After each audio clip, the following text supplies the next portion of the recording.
Hello and welcome to today's webinar. It's all about revenue, MIPS, and orthopedic best practices.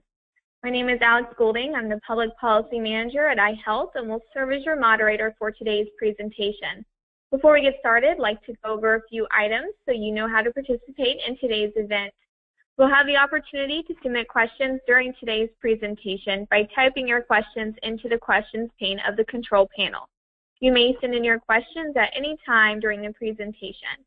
We'll collect these and, time permitting, address them during the Q&A session at the end of today's webinar. Also, please note that today's slides will be shared in a follow-up email after this presentation in case you want to review again or share with any peers. Before I introduce today's speaker, I'd like to note that today's webinar is the 7th webinar of iHealth Innovation's MACRA Final Rule series. Please keep an eye out for our upcoming Final Rule webinars, including specialty-focused webinars for radiology and primary care. In addition, we have a MACRA cardiology webinar scheduled to begin today in just 1 hour at 3 p.m. Eastern. I would now like to introduce Justin Barnes. Justin is a corporate, board, and public policy advisor. In addition, he's Chairman Emeritus of the HIMSS EHR Association, co-chairman of the Accountable Care Community of Practice, and partner at iHealth, where he assists organizations with industry strategy and leadership. Justin is also the host of the weekly syndicated radio show, This Just In, on Healthcare Radio and Business Radio X. Justin's formally addressed or testified before Congress, as well as the last 2 presidential administrations, on more than 20 occasions. He's appeared in more than 1,200 journals, magazines, and broadcast outlets. With that, let me turn today's presentation over to you, Justin. Thank you very much, Alex, and thank you to everybody for joining us today. We're going to spend about 30 minutes. It's going to be what I call a high impact, because we're going to cover a lot of ground in a very condensed amount of time. Obviously, MIPS and the QPP, which is the Quality Payment Program, and as it relates to orthopedics, there's a lot there. There's a lot of content behind that, but we're going to spend just a quick 30 minutes today. As Alex mentioned, we'll share all of this content with you. We're also going to post it online, share the slides with you, so if you ever want to slow down on your own and go through this or share with any peers, you can do that as well. And then, of course, we're available anytime to talk to you, too. And I also want to address where we just had the elections. I want to address a little bit about the new administration. I'm already working with the new administration, and even the Department of HHS, the new secretary that's been appointed, or at least nominated, Tom Price, is from Atlanta, is from Georgia. I've worked with him personally for 20 years. So I think we're I got some good intel and some good information here. And I just think that overall, if you've taken the time to be on this call today and to learn about the MIPS and the Quality Payment Program and MACRA rule in general, I think you're in very good shape, because it's still going to stay the course. There's no big changes that anybody is expecting. The only thing I would see Tom doing as really streamlining it more, maybe come in 2018 and 2019 for even easier reporting. There's a lot of simple steps here that has already been done. I think Andy Slavitt has done a very good job in the current administration around creating a program that, and I'll walk through how simple it is, to at least stave off the 4% cut, but then also maybe gain 1, 2, 3, or 4% increase in payment. So I think there's a lot of opportunity for success here, and I want to cover that today. I think the only thing Tom and the new administration will do is make this even simpler. Tom's a doctor for over 20 years. He's an orthopedic surgeon. So I think very relevant to even today's conversation. But I think that we're going to be in good shape under his administration with regards to MACRA, MIPS, and certainly future payment models tied to value-based and outcomes-based payments, and certainly quality all the way around. And Tom's been a strong supporter of that for 15 years specifically. So moving right along. And before we dive into specifically the metrics around orthopedics and quality reporting and MIPS, I want to take one step back, because when you look out over 2017 and 2018, 85, 90% of revenue is going to be garnered and earned is going to come from inside your operation today. It's going to come from optimizing your revenue cycle and making sure that your practice has modernized itself, just from a standpoint of looking at new service lines, looking at new care delivery opportunities, and certainly other orthopedic-type programs that are available to you inside your state or even from the federal government, what CMS is doing, and certainly Medicaid in your state. Also, I want to make sure that you just do some simple basic business steps of making it easier to get that business. Patient satisfaction, patient compliance from the standpoint of filling out different forms and participating with your practice has become more important. So we want to make that simpler. We want to make sure that conducting business all the way from scheduling appointments, accessing your practice or accessing your health system, going to appointments and being seen within a timely manner, say it's within 15, 20 minutes. If patients wait longer than that, there's a direct correlation, whether it's true or not, it's a perception, that the quality of care is lower if they wait more than 20 to 25 minutes. So you want to see them in the first 15, 20 minutes whenever possible. Things happen, mistakes happen, it's okay. But if you're consistently seeing patients 30, 40 minutes late, then you want to be able to address that because there's other problems going on and it's going to affect you. 5 to 15% of future payments will be tied to patient satisfaction. This already is the case with a lot of health systems on the acute care side.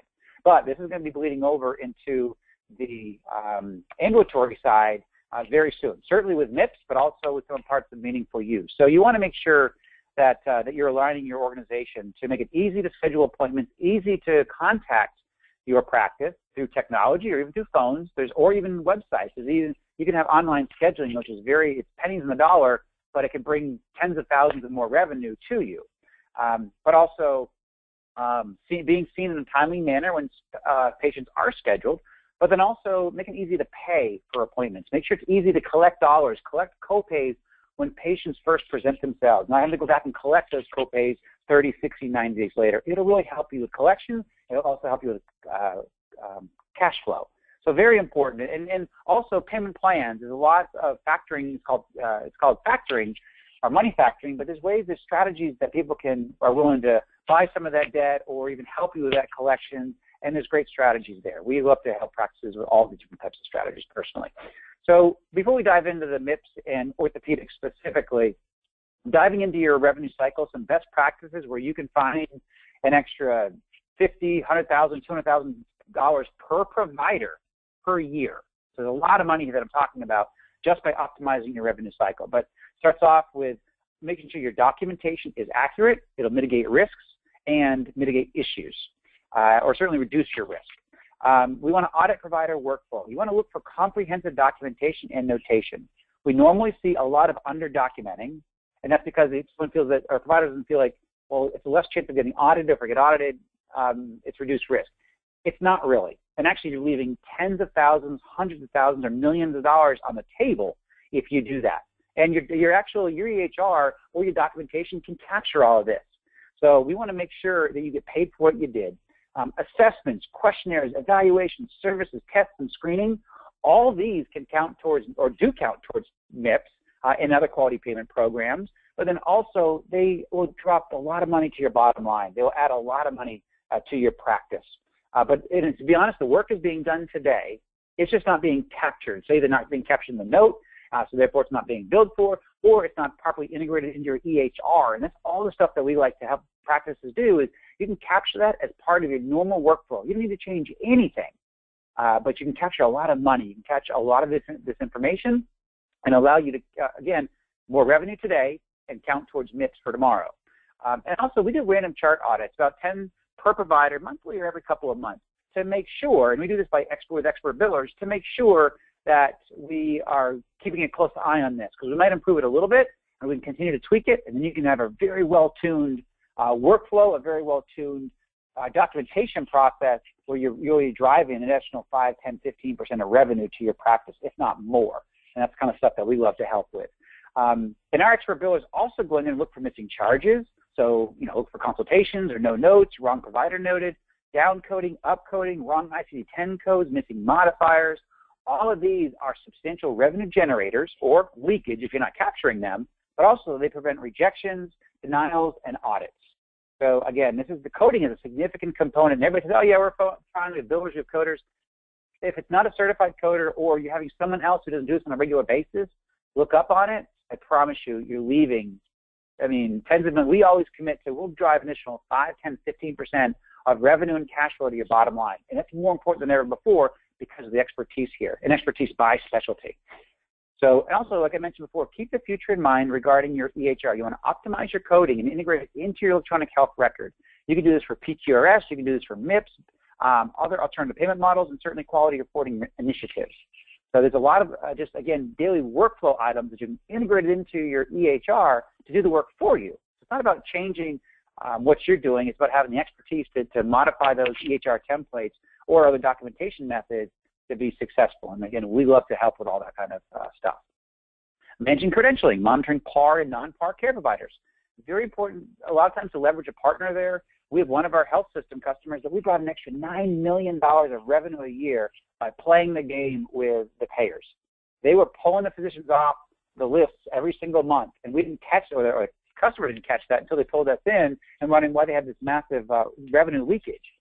And again, $9 million additional revenue because we were playing that game. We found out what the payers were doing, and we were recredentialing their doctors every single month and put them back on the rolls. Well, the payer was pulling them off. But we would do that. We'd just play that game, and that's fine. But again, it needs a lot of money. There's lots of examples like that. Optimized collections. You want to make sure you check eligibility verification and prior authorizations. If you're going to, perform a procedure or an office visit, make sure the appropriate authorizations or verifications are there and eligibility is there. You just want to get paid for the hard work that you're doing. And then certainly managing fee schedules. We find about 30% of the times we look at claims, someone's not paying properly. The payer is not paying properly based on the fee schedule. And so we look to perform the financial and clinical analytics on that about every 6 to 12 months, depending upon the practice and depending upon the specialty. But it's a good best practice to make sure, again, you're going to find tens of thousands or hundreds of thousands of dollars sitting there, or you can correct it certainly for moving forward. And again, you're leaving money on the table. And you can go back and get that money too. We've done that in one of our larger customers. So lots of opportunity there. Again, this is a great opportunity because 80 to 90% of revenue increases that can happen immediately come from your revenue cycle, and then the rest will be layered on through quality reporting initiatives and in other programs like MIPS and other alternative payment models. Now, specifically regarding orthopedics and some coding best practices, these are just a few examples. We have dozens and dozens of these. And I'm not going to walk through all these for the time frame, as Alex mentioned and I mentioned. We're going to be sharing these slides with everybody in the next 24 hours or so. So feel free to go through this at your leisure. But these are just some things to look out for in codes that you can be using or you should be using, or changes that need to be done to make sure your optimal payments. What's very important to us is that we're using the right payment at the right time for the right case. So, and we find a lot of issues when that's not being done. So now moving right along to MIPS and what it means to orthopedic surgeons and orthopedic practices in general. I think my very first statement, it's not that hard. It's actually very simple to certainly stave off the 4% cut that everybody hears about, but then also layer on opportunities to grab 1, 2, 3, or 4% increase starting in 2017. So some great money on the table if you start this program early in 2017. And again, I just got back from a trip mainly on the West Coast where I brought on several practices and bringing them up onto the whole MIPS calculators and the MIPS dashboards and KPIs, key performance indicators. So they're ready to go come January. But it's certainly you want to look to roll this out at some point in Q1, if not in December and January. It'd be great to be ahead of the curve there a little bit. The final rule came out on October 14th. You have some time to certainly get yourself ready and certainly go for at least staving off that 4% cut. So you'll see in option 1 right here on your screen that you don't have to do one of these items over a 90-day period to stave off the 4% cut that everybody keeps talking about. It's very simple. So all you have to do is report one quality measure or one improvement activity for either 4 or 5 advancing care information measures, which I'll talk about that in a moment. That's basically where it comes from meaningful use in your EHR reporting. If you do it over 90 days, you can avoid your negative payment adjustment of 4%. So it's very simple. It's report one quality measure or one improvement activity or the 4 or 5 ACI measures, depending upon your reporting method, to avoid a negative payment adjustment, which is stave off that 4% cut. So again, option 1 is very simple. If you're listening to me today and hearing my voice, you're probably going to be just fine with option 1. Now, option 2, 3, and 4 are revenue increases. So option 2 allows providers to submit a mixture of measures and activity data for a minimum of 90 days. You can do it for 90, 95, 110, 180, 270, 360, whatever it is. And you can earn a positive payment adjustment, or maybe even just a neutral, but I'm sure you're going to get a positive one, 1, 2, or 3, or even 4%, certainly if you report for all 365 days. So, but option 2 is most of our providers are going to go for option 2 and option 3 that we work with some certainly option 1, but the bar is so low. Well, certainly we guarantee you'll get past option 1 if you work with us. We guarantee that you will not get your 4% cut. But we really try to focus on option 2 and 3, which brings additional revenue to you. So again, submit a mixture of quality measures and improvement activities for a minimum of 90 days, and you can get a 1, 2, or 3% increase starting with your 2017 reporting period. That money will start to flow in 2019, but you have to start all of this in early 2017.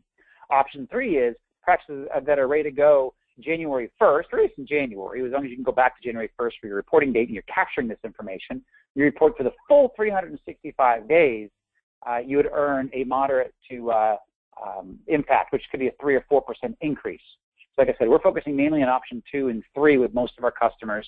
Then option 4 really is around the advanced alternative payment model, or advanced APM, as we say. And that's for Medicare Shared Savings Tracks 2 and 3, or CPC Plus, that program, or there's an oncology program. So that qualify for those. But for the most part, most people can go for options 1 and 2, and some certainly for option 2s and 3, and some for option 1. Now diving a little bit more into it. So I've talked a lot about this year 1, or option year 1 is a plus 4%, up to a 4%, or a 4% cut if you totally ignore the program. Year 2 would be a cumulative, another 5%, up to a 5% increase, or a 5% cut if you choose to ignore the program. So that would be up to a 9% increase if you participate, and up to a 9% cut, or down to a 9% cut if you choose not to participate. Those are cuts, so that you can't actually only achieve a 4% or 3% cut for year 2. It'll be a full 5%. So year 1 will be a full 4% cut. Year 2 a full 5% cut. Year 3 a full 7% cut, and so forth. So we advise everybody to please don't ignore the program, because those are cumulative cuts. You want to go for positive payment adjustment. So up to 4%, up to 5%, up to another 7% in year 3, up to another 9% year 4. So that's a lot of money, if you look out over 4 years of a payment increase. So just want to make sure everybody understands, that's a 25% increase over 4 years if you participate, or up to 25%. So a lot of good money out there. So now we're moving right along to the different categories. There are 4 total categories, but for 2017, there's only going to be 3. They rolled it back from 20 in this latest rule to only 3. So you have quality, advancing care information, and improvement activities. And then the resource use and cost will start in 2018. But so for just 2017, we'll focus on this right now. Quality replaces PQRS, and that accounts for 60% of your total performance score in year 1, which is 2017. And then the next category is advancing care information, or ACI. That will replace meaningful use, and that accounts for 25% of your total score. And now the next new category is called improvement activities, and that accounts for 15% of your total performance score. Now remember, if all you want to do is stave off that 4% cut, that pending cut, you have to do one of these measures. So you report 1 quality measure, or 1 improvement activity, or the 4 or 5 advancing care measures, depending upon the EHR certification year that your product has. Do 1 of these items, and that eliminates your 4% cut. But again, we're trying to get people to get more money, not only from optimizing their revenue cycle, but then also this great quality-based reporting. So we can get an additional, on your Medicaid money, Medicare money, an additional 1, 2, 3, or 4%. So diving into this more, I want to take you slowly. I know it's complicated. Look out at quality, 60%. So for an orthopedic specialty, you have 21 measures to choose from. Choose 6 to get your max incentive under the quality category. So again, choose 1 if you just want to stave off that 4% cut, but again, to work up towards your max incentive, 1, 2, 3, or 4, you can report up to 6. You have 21 to choose from. The point there is there's a lot of flexibility. So depending upon your workflow, your practice, how you want to practice your medicine as an orthopedic surgeon or an orthopedic specialty, you have 21 to choose from. And again, you only have to do 6 to get max credit for the quality category.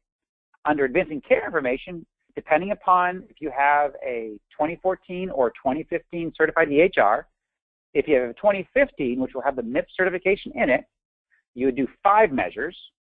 You have 15 to choose from, and you would choose 5 that are required. And that would give you the max credit under this one category. If you don't have a 2015 certified EHR, then you would report for option 2 and do the 4 required. You have 11 to choose from, and 4 would be required if you have a 2014 certified EHR. 2015 has the MIPS certification already in it. So just good to know. And then on the improvement activities, you have, it's a 15% weight, and you have 4 improvement activities. However, if you you can do 4 medium weighted or 2 high weighted categories, and I'm going to show you these activities, and I'll show you these here in a moment so you can see them all. But you have 93 to choose from, so you need only do 2 or 4 depending upon their weight, and even if you have if you're in a smaller group, less than 15 participants, you actually can go down to just 2 activities. So I'm going to talk about that also here in a moment. So a lot of flexibility. I think it's very important to know. And again, if all you're trying to do is get rid of your 4% depending cut, then you only do one of these items, either 1 quality measure, 1 improvement activity, or the 4 or 5 advancing care information, and you save up that 4% cut. You start to submit mixtures of these, or do your full 6 quality measures, your 4 or 5 advancing care information measures, and 2 or 4 improvement activities. You might get your full 4%, 3 or 4% increase. Again, a lot of good money available there. And the program is very flexible. So what we want you to take away with here is this is pick your pace. You can start in 2017 when you want to. I don't recommend waiting. The last date you start is October 2nd, but I don't recommend waiting because if any mistakes that happen, you'll get your 4% cut. Please do start this research. You're already here today. Start in December, start January, February. And partners like us, we guarantee that you wouldn't. Muted.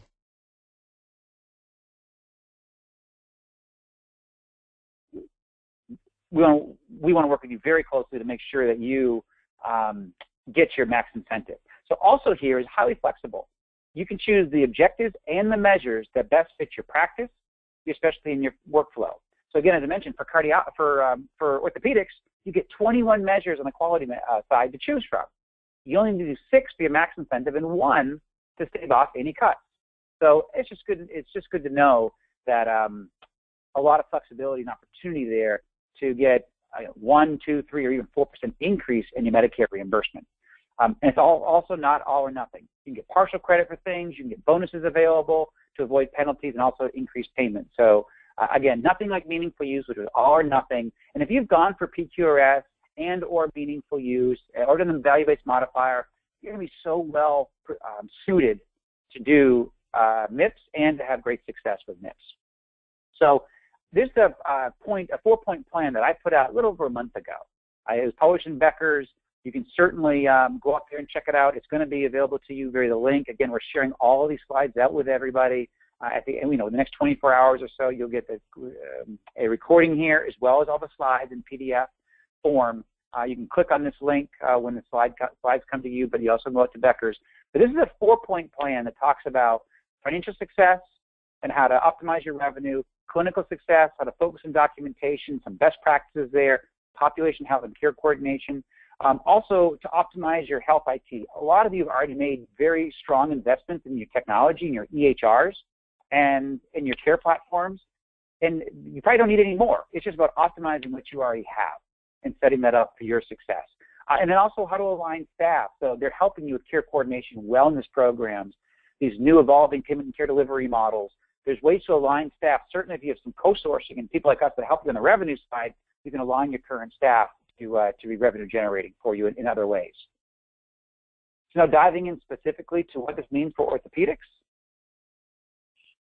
For an average 6-doc ortho practice, about $35,000 year 1, another $43,000 year 2, another $60,000 year 3, and then $78,000 year 4.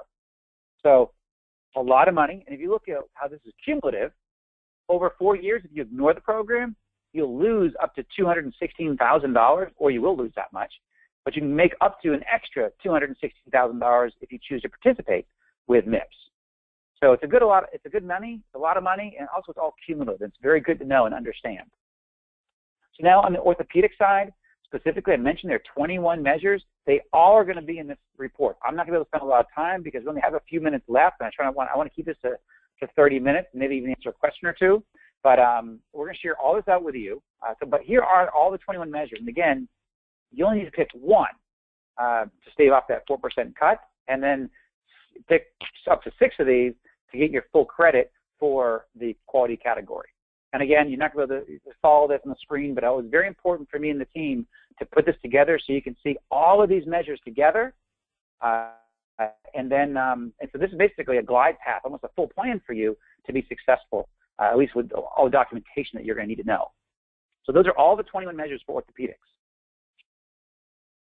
And outcomes measures, there's 19 total to choose from. You do have to do one as part of your quality measures, and here's all 19. Again, we want to make sure for orthopedics that we share all the information with you so you know all that you need to know to be successful.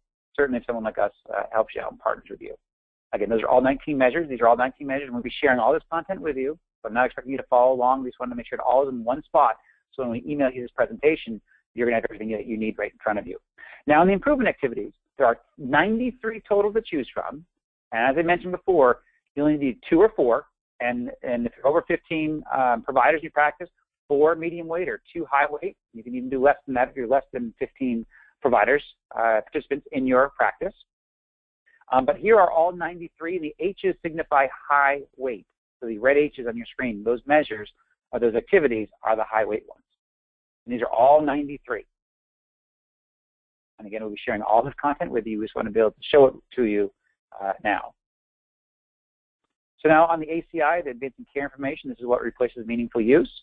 We don't show all of them because there's 2 different methodologies. There's the ones reporting through a 2015 certified EHR, and then one option reporting through a 2014 EHR. But you're in good shape here with seeing a majority of them. So now in closing, what will it take to succeed financially? I've talked about a lot of this because you guys can't relinquish any of the money that you're earning. You're working so hard. You want to collect the money and keep the money that you're earning. And just optimizing some of your processes. So you want to look at the nuts and bolts. You want to make sure you optimize on your coding and you have comprehensive coding and documentation. You want to make sure claim creating and scrubbing and submissions, and you're doing all the work that the pre-work before those claims go out to send a clean claim. Denial management, you want to get in there and look at denials. Only 60% of claims are appealed. Only 60% of denials are appealed. And we appeal 100%. You need to chase down every single nickel due to your practice.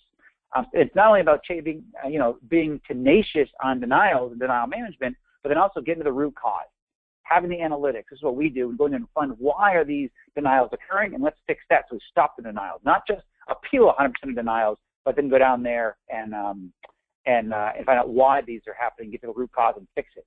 And again, it goes back to playing the game. You've got to, these payers, as you guys know better than I do, they reject everything. It's like first pass they just reject a lot of times. So you have to be very tenacious with your appeals and play that game. Eligibility verification, authorization management, just making sure that you're getting paid for that appointment and that procedure and that visit in that case. And then looking at payer contracts and variance rates, like I mentioned before, 30% of contracts, so 30% of contracts aren't paying accurately into what you've already negotiated in payments. So it's something to keep a very close eye on. And KPIs, and set up KPIs on we set up KPIs on the revenue cycle side so you can see all this success and additional revenue, but then also on the clinical side to make sure that you're setting up KPIs to see how you're achieving PQRS, how you're achieving meaningful use, how you're achieving MIPS. Because those letters, those PQRS letters are all starting to flow, and so I've been very busy because now people are like, wait a second, I missed my 15, so now everybody's calling us in to help them because they're getting their 2% cuts, and they got to do their 2016 reporting so they don't get their, next. Very busy, but a lot of opportunity to garner new revenue, not just take any cuts that are coming. But as I mentioned, you want to make sure that you're customizing your EHR and your dashboards to capture this information. Your EHR can do a lot of the work, and you can follow the same workflow. It's just making sure that it's all set up and customized. And again, it's a lot of the work that we like to do or show you how to do. Set up monthly scorecards. Set up best practices, so your practice can start to fly here and make a lot of more money and optimize their infrastructure. And we hold everybody accountable to scorecards, clinical and financial, because we want to set up those key performance indicators and metrics so everybody sees the success internally and externally. And care coordination to optimize your outcomes, and certainly look for opportunities for patient engagement, education, and empowerment. We want to make sure our patients are engaged, they have the information that they need, and they can share what information they know about their care plans, and also what they know from visiting other providers that may not be in your network. You don't have to actually transition all that into their record, but it's good information for you to have, you to digest, and then you can go add what you want into the record. So I personally believe that all care providers that intentionally and deliberately engage new payment and care delivery models and create the right partnerships will have more opportunity in the future than they have today. And I believe this. I live this every single day because it's what I do. And also there's more money being poured into healthcare than ever before. But you do have to evolve with how healthcare is evolving. And if you do, I promise you, I actually guarantee that you'll make more money in the future. So I appreciate everybody's time. Some good resources here in closing that I like to share. Again, we'll be sharing this deck out with you. The QPP website, the Quality Payment Program website that CMS put up, talks about a lot of the orthopedic measures. So not the best practices that what I go through, but a lot of the measures, you can see the black and white text.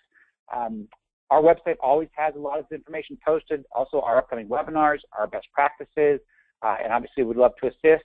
CMS also has a great site, innovation.cms.gov, that talks a lot about value-based care models that are around your community in every state. So it's just great to go out there and see what's happening in your backyard. And also, I like to point out Physicians Compare. It's very important for people to see what CMS is publishing about your practice. They're publishing meaningful use results, PQRS results, and they're going to be publishing transparency around and results around MIPS and alternative payment models. So you certainly want to understand that. So I appreciate everybody's time. We're at 30 minutes, and I turn it back over to Alex for any questions you might have, Alex.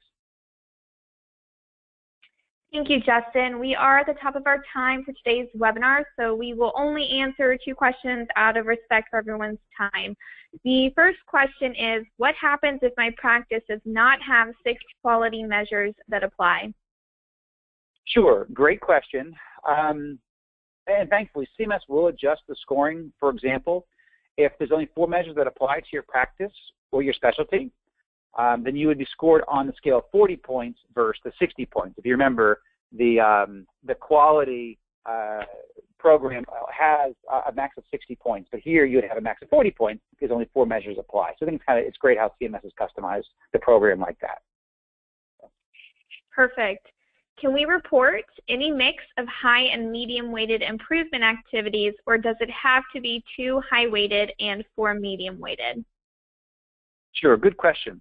If you plan to report for a partial or full year in 2017, yeah, you can choose any combination of 2 high-weighted or 1 high-weighted and 2 medium, or at least 4 medium-weighted measures. So, again, a lot of flexibility. It kind of went to my tone, and the tone of the legislation and the regulation. There's a lot of flexibility here for success. So, yeah, great question. Thank you. Great. Well, thank you, Justin, and a special thank you to everyone for taking the time to attend today's webinar. It's all about revenue, MIPS, and orthopedic best practices. Once you leave today's webinar, you'll receive a survey on the presentation, and we would appreciate if you'd complete that and provide your feedback. As a reminder, today's slides will be shared in a follow-up email within 24 to 48 hours, and we'll also include a link to view a recording of the webinar in case you want to review again or share with any peers. On behalf of iHealth Innovations and our presenters, thank you for joining us today, and have a great rest of your day.